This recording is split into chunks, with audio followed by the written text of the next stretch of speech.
welcome friends for our double header day. We have the second session, cracker of a session with Geetanjali Rastogi. And the session's topic is around customer experience journey. We all know how critical customer experience is for each of our brands and how do you really craft it. And that's the story that this expert, Geetanjali Rastogi, is going to be talking to us about. A quick introduction to her. She's a partner at Valmore Action Advisory and a founding team member and guest faculty at CCBP, which is a program for cultural businesses run at IIMA. And she's a faculty there, and she also is a partner at Valmore. And Valmore helps cultural entrepreneurs in their journey and helps them, build their business and scale and grow as well. So welcome, Geetanjali, to the session. Looking forward to your presentation. We're going to stop sharing the presentation right now so that you can share it, Geetanjali. Yes. Like with other session as well, please continue to submit your Q&A on the Q&A box. And once Geetanjali finishes her presentation part, we will take up question and answers. So thank you for continuing to be on the session today. Thank you. All right, Geetanjali, over to you. Well, thank you. Good evening, everyone. And thank you, Bala, and the team at NICE for giving me this opportunity to speak to you this evening. I believe all of you have ideas and vision and great ambitions relating to the creative and cultural sector. I hope our session today will give you the sort of a guidance in building strong foundations for those ideas. I will be exploring with you the function of customer experience journey in a more holistic context. Also sort of taking you through other brand concepts and models that will help in sort of supporting that understanding. So it's going to be a sort of a culmination of my personal learnings and observations that I've had in this space, and of course, many facts as well. Before we get into the concepts, let's just first break down the three words that make up for one of the most critical functions of building strong brands. So customer, literally it means a person who is already engaged in the act of purchasing from a brand. However, in case of creative and cultural brands, we must also think beyond the literal and imagine this ideal customer. Who would be an ideal customer should he or she get exposed to that brand? We are in the craft of creating emotional goods, and this requires us to develop a very deep understanding of the emotional drivers of this ideal customer. Or in other words, like a muse of a brand, much like the relationship of an artist and the artist's muse. This would enable a brand to sort of stay ahead of just purely catering to needs and instead anticipate, cultivate, and harness the desires of its muse. Customers don't always know what they want until they see, connect, and fall in love with that product or service. So kind of a shift from demand to desire. We will go through the tools that can help you build this sort of understanding on how you can create a perfect value market fit or a value muse fit. Experience is associated with having been through an event or an occurrence. I'm so sorry, I have a very noisy dog. Well, I'm going to go on. It's associated with having been through an event or an occurrence which involved all or some of your senses, and it definitely left an impression.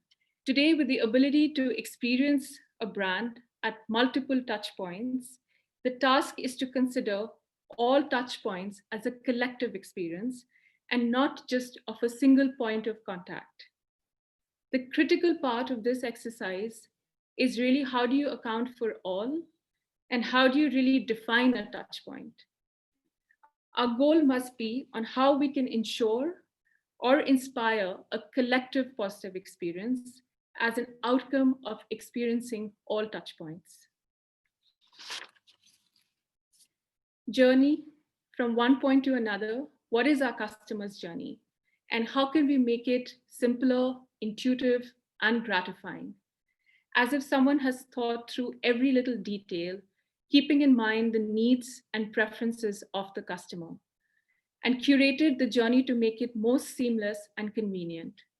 A sense of thoughtfulness.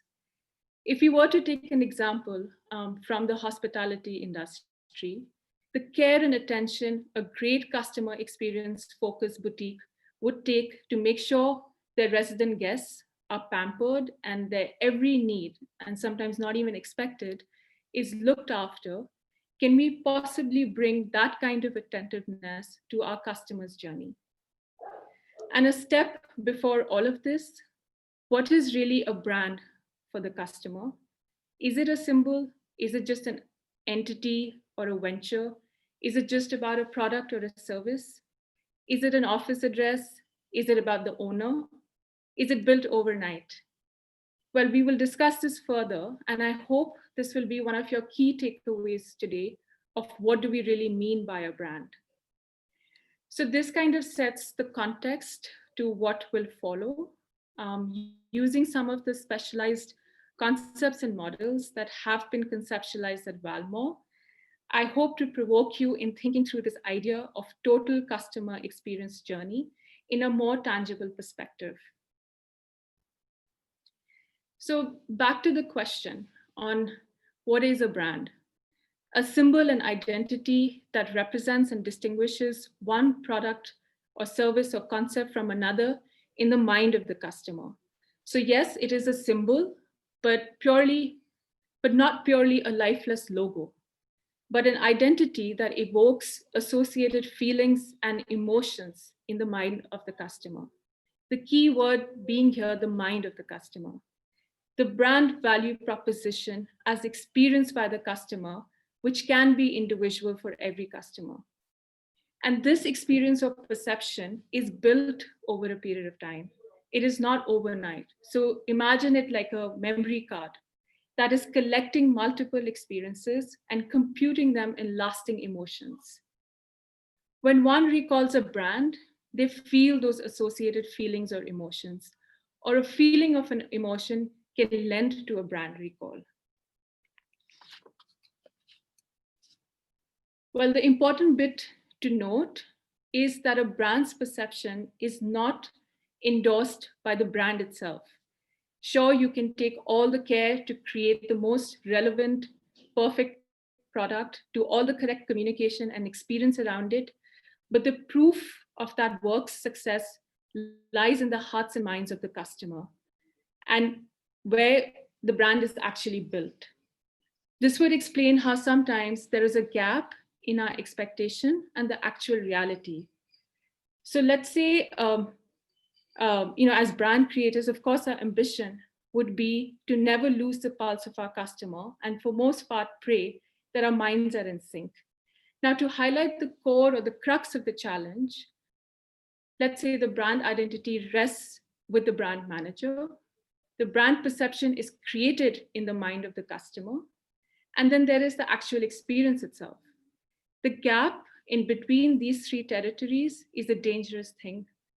And the hard work that goes behind building brands is the constant work in making that gap non-existent. We began by saying that experience is not of a single point of contact, but a reinforcing collective experience across all brands' touch points. Then what is that common anchor that threads all the touch points in a consistent and a holistic experience for the customer? It is the brand's value proposition.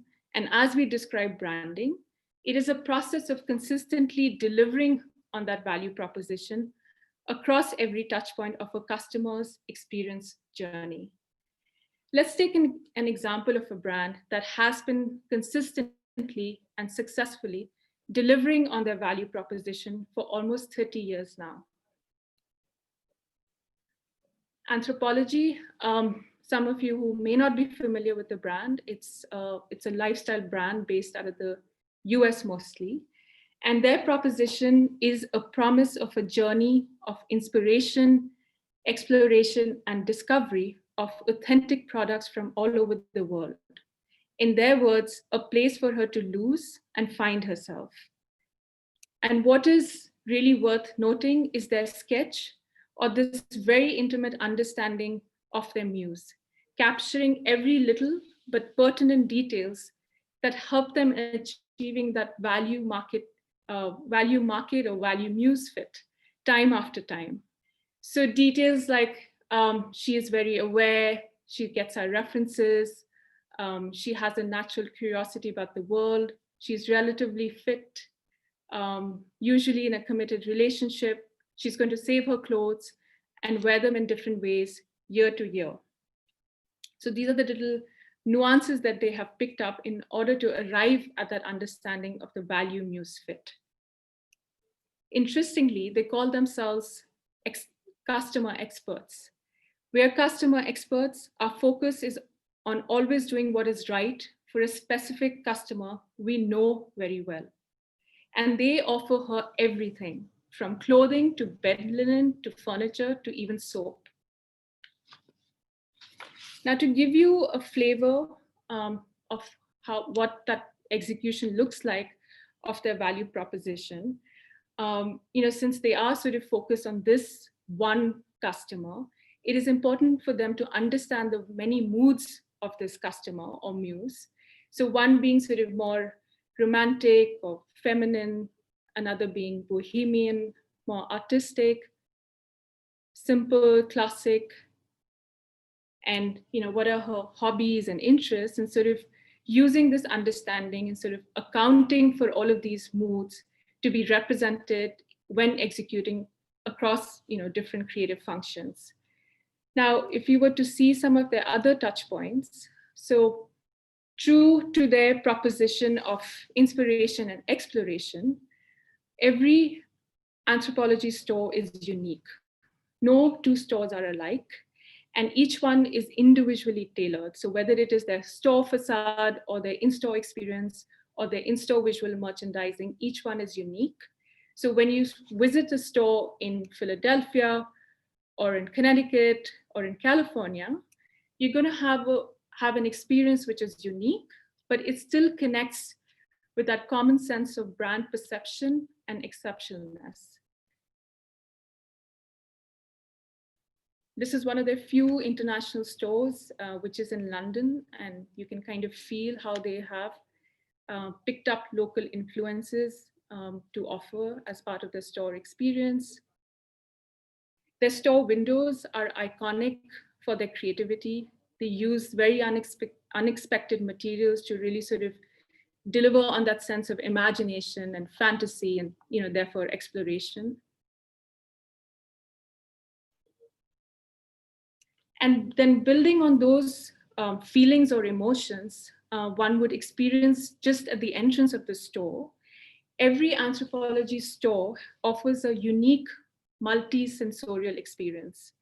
So there is really good thought behind what should be the temperature of the store, what should be the kind of smell the store has, what needs to be the decibel of the music, what should be the intensity of the light.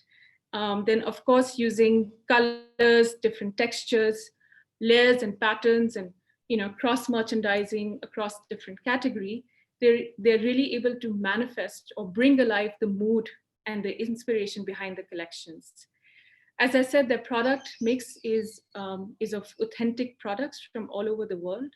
So what you really find in every corner of the store is this really rich display of art and culture, allowing for the customers to sort of feel transported to different cultures, distant lands, and they're in turn, therefore, exploring those cultures and sort of feeling inspired.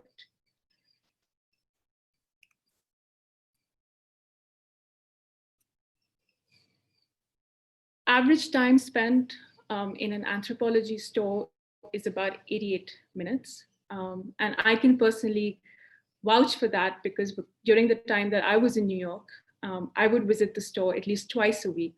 if not more.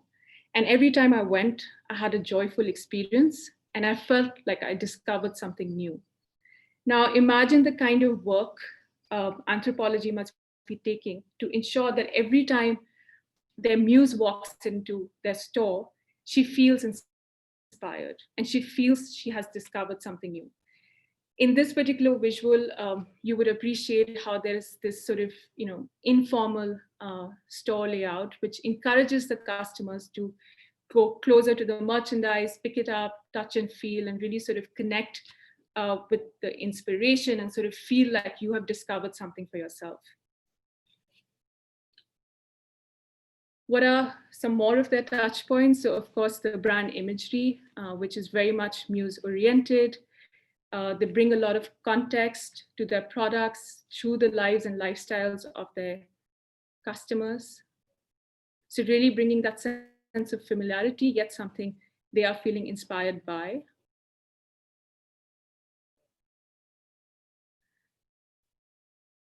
And then bringing those same emotional triggers across their other touch points. So whether it is their website or their Instagram, their blog, Pinterest, catalog, their bridal shop, and their restaurant.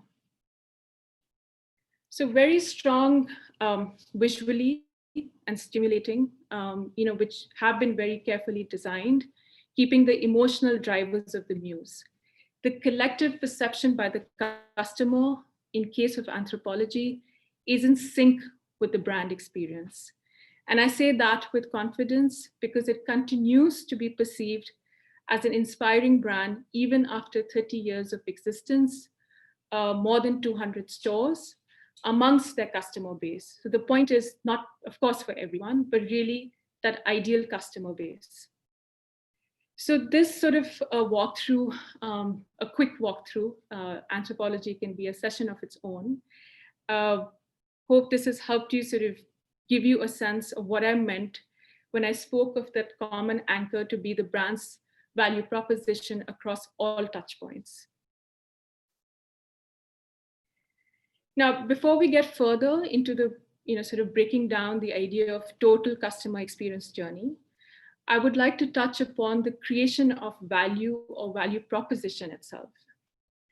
The brand's value proposition, which is its core reason for existence, or one may say its sense of purpose, is nurtured by the principles of rarity or distinctiveness, authenticity, and exceptionalness.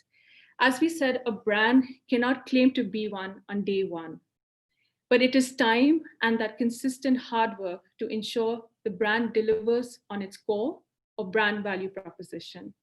So what are these three principles? Rarity or distinctiveness would be an advantage the brand would inherit. So legacy, for example, in case of luxury brands, or the brand would build for itself over time through the consistent actions and efforts it would take in order, and therefore building a value proposition which is not replicable or rare. Authenticity is built through the foundational relationship between the brand and the customer. It is a sense of admiration, integrity, and credibility that a brand commands amongst its patrons. Authenticity is largely driven by patrons who consciously or sometimes unconsciously pass on this trust to like-minded individuals. And this circle of trust keeps getting bigger and more powerful as the patrons continue to influence and inspire. Think of the last time you trusted a like-minded friend's recommendation of a restaurant or a hotel. Their endorsement seeded that initial trust, but which would then get validated through your own experience.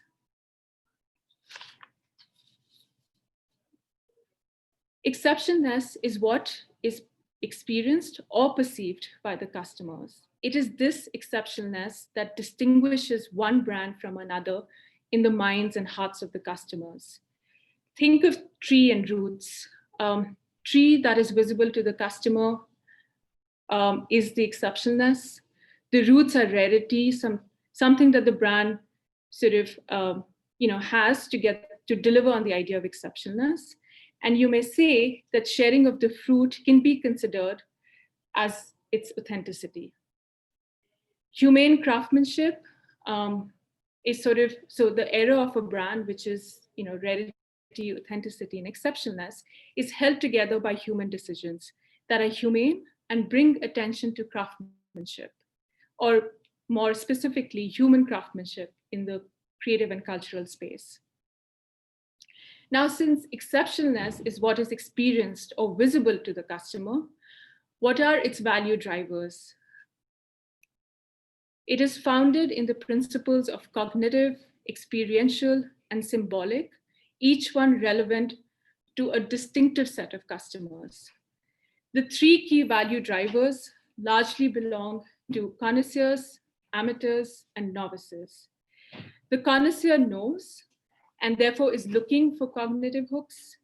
An amateur is looking to learn or build on his or her curiosity of a product or a service, and therefore wants sensorial or immersive experiences. And a novice flaunts, which is why products and services that fuel this desire speak to the novice. So as you can see in this model, a connoisseur knows, an amateur learns, and a novice flaunts. Now, when we build sort of this deeper understanding, we can also associate certain secondary values to each of these consumer orbits. Cognitive being guided by aesthetic and functional characteristics of a product, concerning someone who is an expert in that category, so we would generally associate it with connoisseurs. Experiential by the desires of sensorial and hedonistic experiences. For amateurs, their perception of a brand is usually built through consuming or sensorially sort of experiencing the products. And for a novice, it's about self-indulgent hedonistic experiences. So sensorial for amateurs and hedonistic for novices. And symbolic is guided by the values of self from a sense of self-actualization, which would matter to connoisseurs, and projection matters to the novice, the need to project themselves amongst the peers. Now, in order to arrive at a value market fit, it is for you to identify where your muse or your ideal customer resides. What are his or her value and emotional drivers that would allow him or her to connect most authentically with the brand's value proposition? You will build value by not catering to all, but finding that bullseye of a customer base that will connect with your vision, aesthetics, and voice. This customer base can, however, in some cases, and depending on how long the brand has been around, straddle the three orbits. But it is really for you to know when should you accommodate which orbit, at what point in the brand's journey, are the choices you would need to make at perfecting that value market fit. This would enable a brand, as I said earlier, to stay ahead of just catering to pure need and instead anticipate, cultivate, and harness the desires of the customers.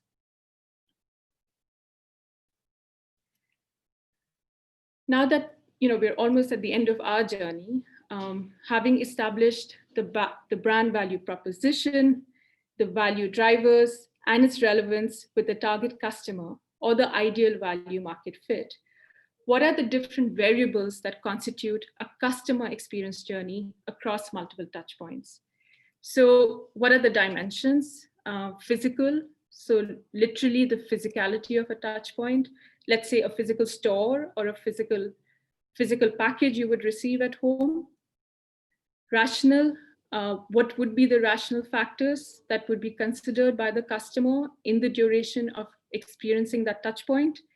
It could be, for example, the convenience of getting to a store, perhaps the wastage associated with a delivered package. Is it recyclable or not? Emotional, what are the emotional connects that make the customer desire the product or service? And sensorial, what is the sensorial experience at the store or of the digital touchpoints? For example, the experience of unboxing the package. And lastly, symbolic, how does the experience contribute to the customer's sense of self or self-projection. So these being sort of the 5 dimensions across which you can articulate the journey. What are the different phases? So before coming in contact with that particular touch point, so a moment of preparation or anticipation. So for example, when a friend recommends a brand that you're not aware of yet, that sort of seeds the desire for you to know more about that brand. During the course of course, undergoing the experience, and after, the perception and emotion one takes away or is left with at the end of the experience. Now, who all would be sort of participant or are responsible or triggers for that experience? The brand itself, the partners, so the brand's associates, partners, collaborators that can offer a touch point for a brand. So let's say you're following a certain designer on Instagram, and they happen to sort of collaborate with a brand that you're not aware of. So the collaborators network would sort of get acquainted with the brand through the collaborators' work.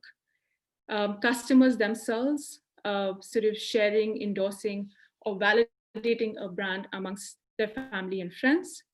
And a curious audience. So a situation like today, for some of you who are not aware of anthropology, you would have discovered the brand through my lens.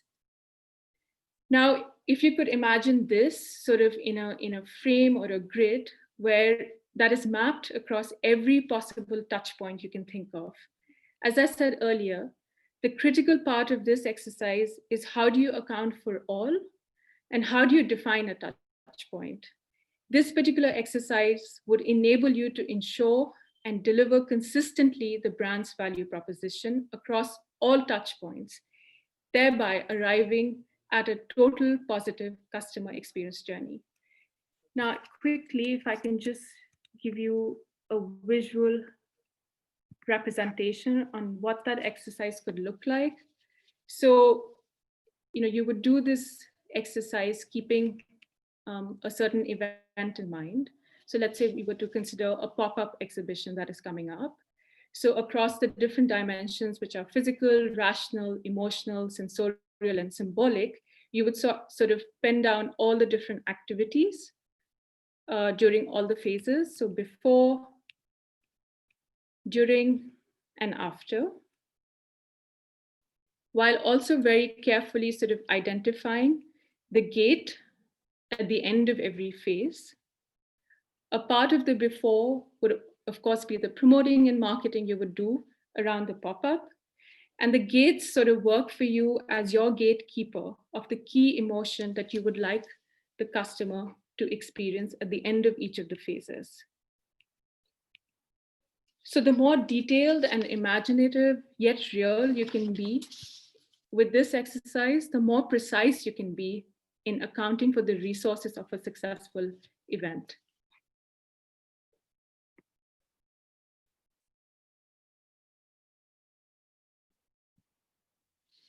Now, how do we measure customer satisfaction, which is our aim,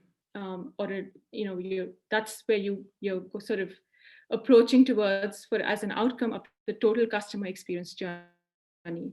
So let's say there are 7 stages of that journey, and using a tool of all the different dimensions that we spoke of during the different phases, and it is a customer who's on the journey, and if every stage sort of delivers 95% satisfaction, what would be the resultant satisfaction?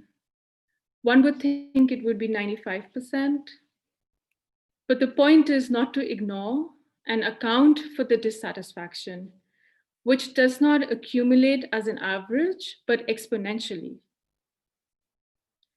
So an exponential accumulation of a 5% dissatisfaction across the 7 stages would lead to a total of about 27%, bringing down the dissatisfaction to only 73% and not 95. It is the accumulation of what didn't go well at every stage, which ultimately impacts what the customer is left feeling or level of customer satisfaction. So building on the idea of exceptionalness, which distinguishes one brand from another in the minds of the customer, how do we look at customer experience journey in that context?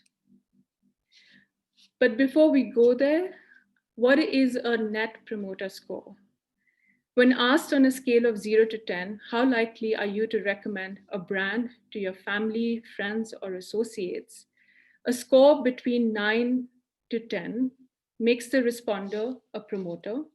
Anything between 6 to 9 classifies that person as a passive, someone who would be of no consequence.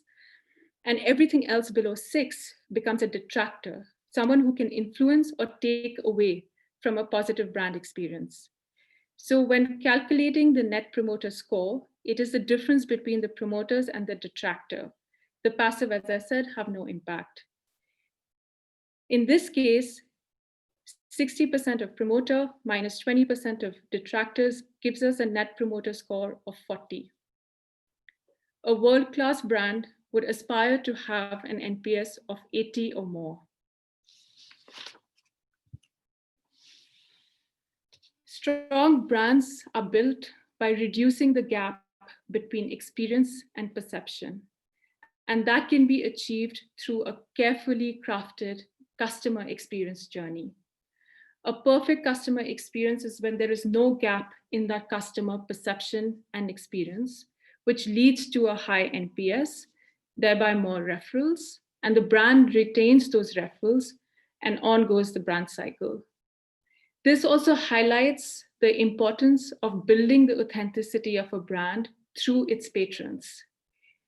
We have now kind of come a full circle where we started with what is the meaning of a brand, and through the function of customer experience journey, tools to deliver on its meaning.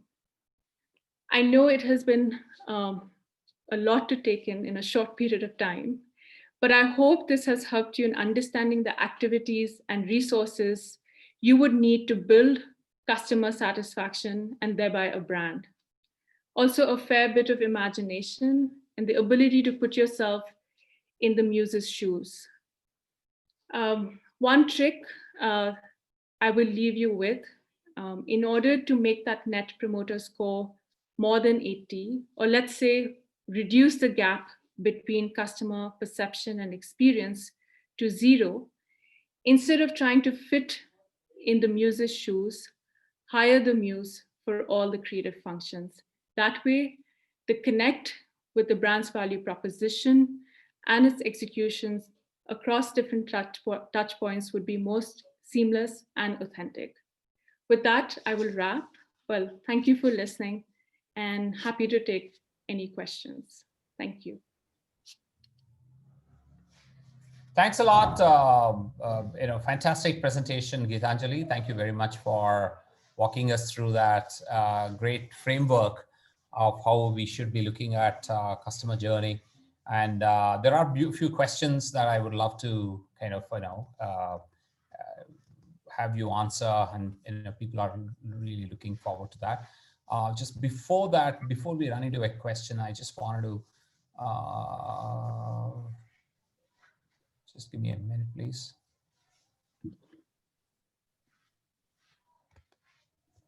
Yeah, there we go. I just thought I would just give a sense of folks who are listening in. There is a business plan competition that is coming up for all those of you who want to participate. It's free for you to enter into the business plan competition. We will come up with more details, but please visit our website. It will start in January and go all the way till end of February. There will be a prize at the end of it, and fantastic opportunity to get exposure. So for you to participate in the business plan competition, and within a week, we will be sharing details. So just watch out on our website, as well as why don't you just, if you haven't yet signed up to be a registered Aarohana member, please do that as soon as you can on our website, and you will get notified as soon as we have the details on the business plan competition coming up in January and very soon, right? So that's it. So next is, I just would love to, there are a few questions, Geetanjali. Number one is, how can we create a sensory and experiential experience in a digital store? I think that's a fantastic question. I had the same thing, right? Like, for example, it's much easier to create a sensory experience in a physical store, but please give us some tips and tricks on how we can do the same in a digital store.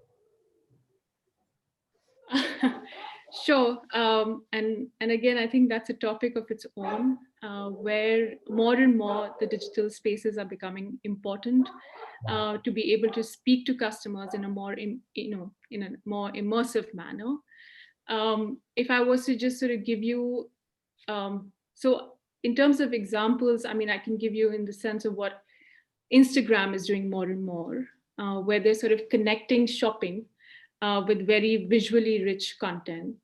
So you can now, of course, shop off, stills, or you have shoppable videos, which sort of bring alignment with the sense of content and also product placement, which is more contextual.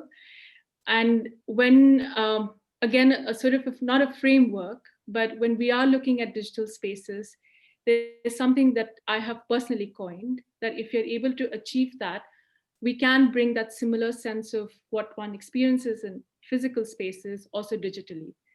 And that is pies. So something that is personal, it's immersive, it's emotional, and it is sensory.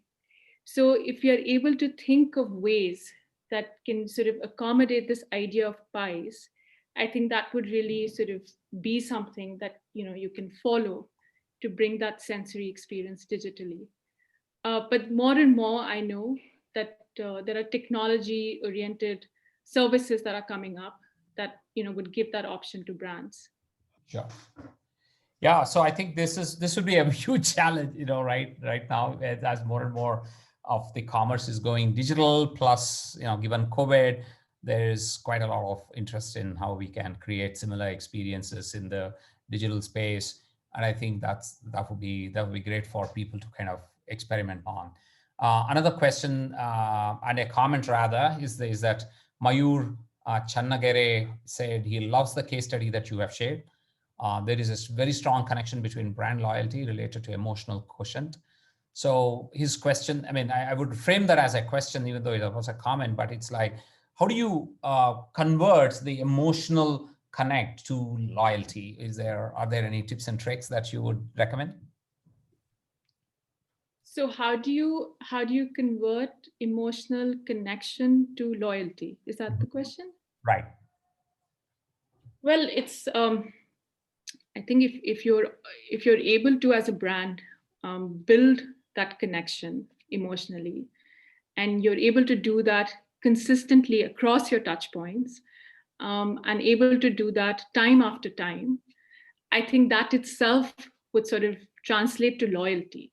Because once you've sort of established that connect with the customer is not going to sort of abandon you, but they will abandon you the minute they feel sort of cheated, because uh, there is no more that same connect which they initially established. So I think what anthropology did was from day one have this really sort of deep understanding of their muse, and then they made sure that what they understood as the emotional drivers of the muse, they translated those across all touch points and consistently.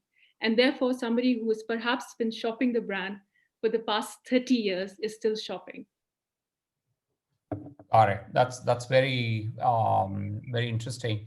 So another related question to that, when you mentioned that, is that do you think we should create certain actionable hooks to kind of convert some emotional intent or emotional connect, to have them refer their friends or spread the word or something like that? Do you think they should push those people who have strong emotional connect, or do you think it should be a lot more subtler, and the people hopefully will spread the word themselves? How do we approach it? Because there is a fine line between overly being salesy or pushy versus being a lot more subtle. How do you approach that? Right. And I think so. Just sort of going back. to the three orbits that I introduced of a connoisseur and an amateur and a novice, right? Now, so the irony of it is, or the challenges of it is, that the connoisseur who really does connect with the brand, sort of deeply, the kind of emotional connect the brand would like, is really the connoisseur of that brand. And usually connoisseurs are the people who are not sort of blowing the trumpet, but because sort of their lifestyle is such, they sort of in turn sort of influence more people, like-minded people. So that growth of the connoisseur orbit is far more organic. And then I think it is through the amateurs who are, sort of may have just, I don't know, discovered the brand and they liked it. They still can't really totally understand or deeply connect with it, but it triggers their interest.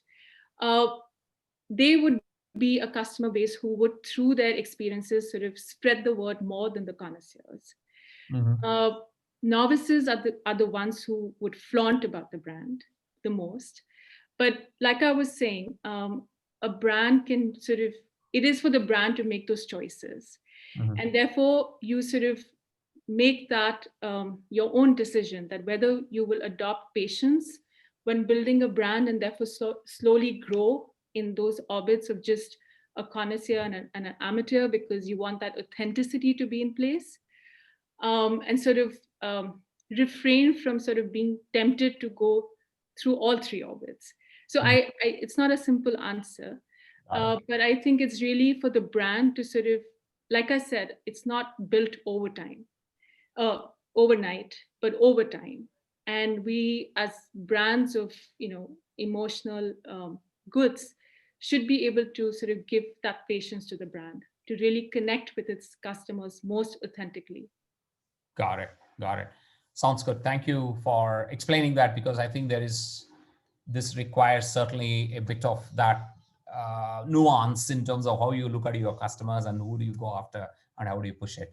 The first question I asked was from Mamta Jain, who asked, how do you create experience in digital store?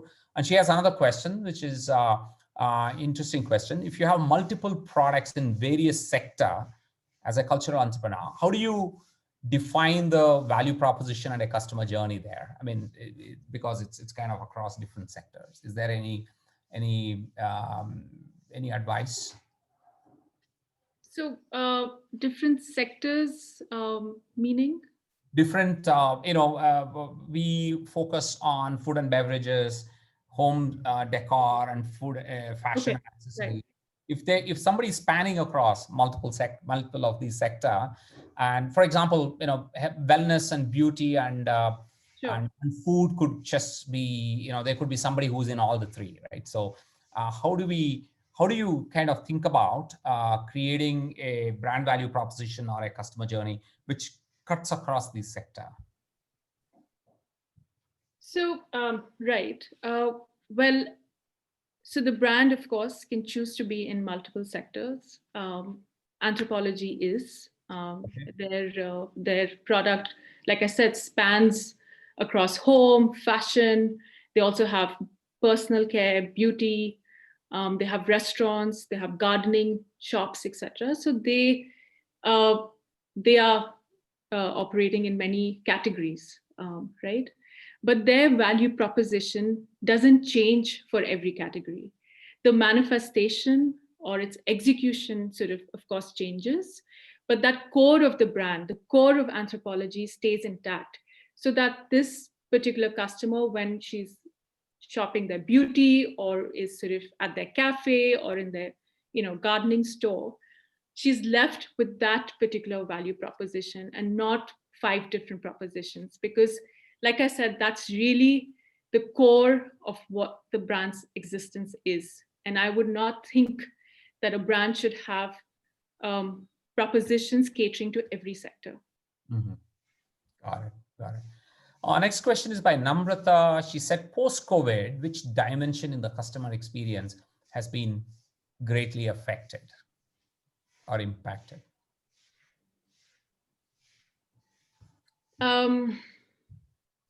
I think what has happened with the pandemic that people are now more and more conscious of their product choices. So I feel the dimension, which is sort of more projection of self, is getting lesser and lesser. People are more sort of, I mean, I don't know if discreet is the right word, but the fact is that they are sort of cultivating their choices more mindfully. And when you're doing that, you are not buying product to just show Impulse. off or flaunt, but you're really sort of connecting with the values of that product, right? So in that sense, I would think that symbolic projection is sort of getting lesser and lesser, less relevant. And people are connecting with products more emotionally and rationally, both from an emotional point of view and rationally seeing what kind of values you're able to offer as a brand. Mm-hmm. Got it. Got it. Very, very good way of putting it. Another question by Bhavna Sharma is, she said you showed, customer orbits, and her question is, how do you move from one to the other orbit? I mean, is there any, does it happen seamlessly, or is there something you have to do consciously to move from one to the other? Um, right. So as we saw, the value drivers for each of the orbits is quite different, right? So just simply like a connoisseur knows, an amateur is learning, and a novice is, flaunting, right? Now, keeping those value drivers in mind, I think it is really for the brand to see that is there a way for you to communicate to these three orbits, because their drivers are quite distinct, while still not diluting on your brand's core value proposition. So I think if a brand is able to sort of create these strategies for each of the orbits, while sort of really delivering on those key drivers, yet having the ability to say that this will not dilute the brand's core value proposition. I mean, that would be one way to approach it. Um, I don't seem to have any specific tools for you to sort of take away today. But I think it's really when you're building those strategies, it is about keeping in mind who the end customer is and which orbit are you addressing. Got it. Got it. And then the next question is by Bhavna Sharma, who talks about in as things go digital, it's hard to differentiate between one brand versus the other. There is a lot of digital clutter, and her question is, do you have any advice in how you can manage it and how you can stand out in such a very crowded or cluttered space? Well, again, I would just go back to the core, which is the brand's value proposition. Uh, you get that right, and you build this very deep and emotional understanding of your muse, and you find that, and you crack that method of connecting that proposition to this muse, you will completely stay away from the clutter, because your muse will sort of connect with you, will reach out for you on her own. But your challenge or your work must be to never lose that connection. That, I mean, that's simply how I would sort of recommend in today's very cluttered world. You're right. Got it. Got it.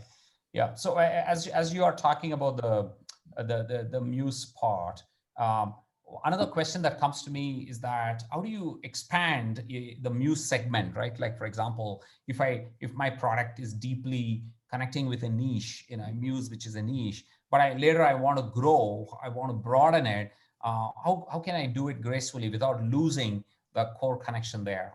Any advice on that? So I think it is related to a previous question that you just asked about the three orbits. And I would take the example of, let's say, the Taj hotels, right? And they as a brand are catering to all the three. They are patrons of Taj, who recognize and appreciate the Tajness, which is so deeply ingrained in everything that they do. There is, of course, this amateur who is experiencing or just sort of experiencing Taj from their own perspective. They've been there with their families or business associates, but now they're discovering it for themselves. And then there's, of course, the novice that is very much attracted for Taj for what it is. Uh, Now, I think it is about how, like I said, it's for you to be able to come up with strategies that communicate or speak to this particular segment authentically, because you've recognized what their value drivers are. But if you don't forego what the brand's value proposition is, you will stay authentic and therefore graceful in how you're executing those three-pronged strategies that could be quite distinct. Also, I think it is to sort of acknowledge or not protect, but sort of be mindful of that the connoisseurs are really what make the brands rooted. So one must also sort of be conscious that if they choose to address all three orbits, you don't sort of upset or abandon the connoisseurs, because without them, the brand does not have any roots. Got it. Got it. So I think you are absolutely reiterating what even in the last week Manoj Sharma was mentioning, is that don't abandon your connoisseurs. They are your brand identity, and you have to continue to grow them and keep connected with them. Adding on, I mean, I think you took a Taj example. There's a similar question from Ameya Vartak, which who sells an organic mangoes, and I'm guessing it's a he. Please forgive me if I've gotten your gender wrong. His brand is called Mango Orchard, and but he wants to now kind of broaden it to other fruits. So his question is, should I keep the same brand or should I create a new one? Right. So a very interesting question, because he's got a specific brand. How do you think about it? Because many times you want to keep the branding very focused, because that really helps you connect with the connoisseurs, but later you are trying to broaden, and suddenly the same focused branding would kind of get into get in the way. Um, right. Well, it's not exactly a minute answer, but what I would also like to sort of stress upon is that uh, each of the orbits sort of depend on the other. So, as we said, a connoisseur is what is the ideal customer base of a brand. They are the people who are rooting the brand in their pure identity or exceptionalness. An amateur becomes sort of intrigued by a brand through those connoisseurs in some way. So they sort of discover the brands through a connoisseur. I mean, you can just sort of take an example of some fine wine. You discover it, sort of consuming it with your parents or with relatives that, have this understanding of wine. And then as you sort of grow up or sort of develop that taste, you go on your own journey of discovering. And a novice is sort of gets that driver of flaunting or sort of projecting themselves amongst the peers, because there are these connoisseurs of the brand, right? So they're all kind of dependent. So I think if you sort of keep that in mind and you are able to sort of stay true to the brand's proposition, yet be able to speak to the three orbits. Again, the example of Taj. Taj is not, they may have different category of properties, but that essence of Taj is not lost across those properties. So I think it's really up to you and how you would want to manage, because it's also a question of management. And do you want to sort of manage two separate brands? Is it possible for you to stagger or sort of straddle across the three while keeping one brand intact and finding this, like I said, this magic method of maintaining the authenticity of the brand, yet being able to speak to the three orbits? So that's really the choice that one would have, I would say. But like I said, I think it's far more complicated in that sense, and it would require much deeper discussion. Do you, another question by, I think by Mamta is, can you give examples of any old Indian brands that are really co-creating with their customers? Old Indian brands. I would say, I mean, she didn't mention what is old Indian brands, but I would say, let's take any Indian brands which come to your mind as a good example that they can, kind of aspire or follow, which who co-create with their customers. Right. Well, I think collaboration is something that is still relatively new to this, to our space in India. It is something that is beginning to happen a lot, and for some reason, I'm not able to right away think of a brand, but I can, of course, speak about. So Ikai SI is a newly launched tableware brand in India. And they, for their launch collections, have collaborated with 4 distinct designers. And they sort of brought that to the market, where the collections were purely co-created with different designers. So that's one brand that I can think of that has done that in this year, actually. But I'm not able to think of other examples at this time. I can always get back to you. Okay, that'll be great, because one is we've often heard about this whole P&G co-creating with their customer, a lot of case studies of how they create new brands with that. But it would be great to find out if Indian brands do that, and if so, that could be a great learning for our viewers to follow and learn from, right? So that'll be great. So next question is, I think, yeah, one question I had was, you beautifully put this, different dimensions like physical, emotional, rational, sensorial, and symbolic. How do they change for novice and amateurs and connoisseurs, these dimensions? And if so, can you give a little bit of a sense of which is more important, like weightage for novice, and which is more important as a weightage for connoisseurs and amateurs? Oops, sorry. Um, so the dimensions, I wouldn't say what kind of change. Like we said, so there are, so it's physical, rational, emotional, sensorial, and symbolic. Of course, there is a physicality that everyone would have to go through. So simply like getting to a store is a physical dimension in that sense. Rational would be, just it could be price related. It could again just be the convenience aspect of getting to a store. So something very rational around it. We talk about purchasing online, so the ease of purchasing online. That would be a rational dimension. Emotional, again, it's about being able to connect with the kind of emotions or this feeling that you would have when purchasing those products. I would say the two that would sort of be a little more specific to each of the orbits would be sensorial and symbolic. Again, because sensorial is something that an amateur really appreciates.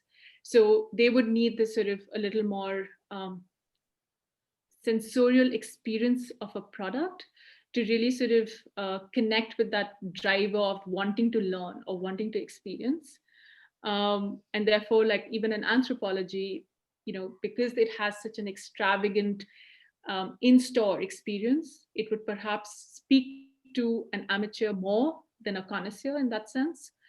And symbolic, like I said, is something that is actually it's more for the novice in that sense, because if there's an ability or the brand sort of has this way for somebody to project themselves in a certain way amongst their peers. So just the idea of a logo of a brand, that gives them that position, and the brand is enabling them to do that, then I would say that would be a dimension that they would take more seriously than Got just physical, rational, or emotional. got So I would say they all kind of are a little common to all, but sensorial and symbolic can become more stressed for one of the two. Got it. That's beautifully said. You're saying like sensorial is more important for amateurs, gives them the satisfaction of the learning aspect, and the symbolic gives them the projection satisfaction for the novice, and then maybe emotional and aspect is more important, like key for connoisseurs. What do they look for, connoisseurs? So they are really sorry, my electricity just That's went. fine. We can still Yeah. see you even though in a different light. Yeah. um, well, for the connoisseurs, it's really the functional and the aesthetic hooks, Okay. and it's really about the product. So they would really sort of look for the craftsmanship of the product. They would really look at Mm, the nuances, because that's what really um, intrigues them, right? And that's their way of consumption, and for lack of a better word, in really sort of indulging on those that expertise that they have, right?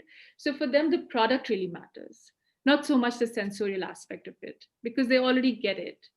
They love the product for its aesthetics and the functionality of it. got it. So yeah, in that sense, I would say the connoisseurs would relate to that. Got it. Got it. Fantastic. Thanks for spending this much time, Geetanjali. I know we are about 5 minutes over the hour. Thank you very much. There are a couple of other questions. We will, take it up offline with you and get your answers and post it on our nice website and the social media website so that people can read through it. But it was wonderful having you kind of give us a sense of how do you construct your customer journey. I just made some summarization points. I mean, I may get it wrong, but it's please correct me if I'm wrong. But I really loved a few points that you mentioned. You have to define every touch point of your customer journey. That's very beautifully said.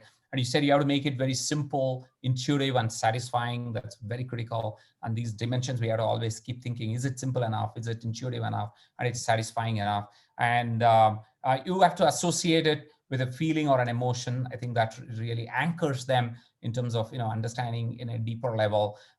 Then you gave the different dimensions in which you have to think about it, and then this is a whole physical, emotional, rational, sensorial, and symbolic. And you just now explained, even though all the five matters everywhere, but for some of them the weightage is a little higher. And you also spoke about how do you appeal to three different type of your customers. One is a novice, one is a amateur, and one is a connoisseur. And you said start with the connoisseurs. You have to be rooted there, and you also explained as to why we should do it. And finally, you explained the whole NPS framework, which we just looked at the promoters and the detractors, and you finally left us with a good message that experience or expectations and the perception experience and the perception, there should not be a gap, because their perception and if their experience is a gap, then you got a gap with your customer. And to create the zero customer gap is to match what their perception of your brand is with the experience of the brand. So I think this is a wonderful journey that you gave a framework and ways of thinking about how we should be structuring, connecting with our customer, and building our customer journey as well. Thank you very much, Geetanjali, for taking your weekend time off to spend with us and with Aarohana participants. We look forward to interacting with you more in future sessions as well. With that, thank you, viewers, for staying back for a double header day today on Saturday. And thanks for your questions. If you have any more questions, please do reach out on our email handle, and we'll surely connect with Geetanjali and get her answers and then give it back to you. All right. So with that, have a good evening, and I'll see you next week. Thank you. Thank you.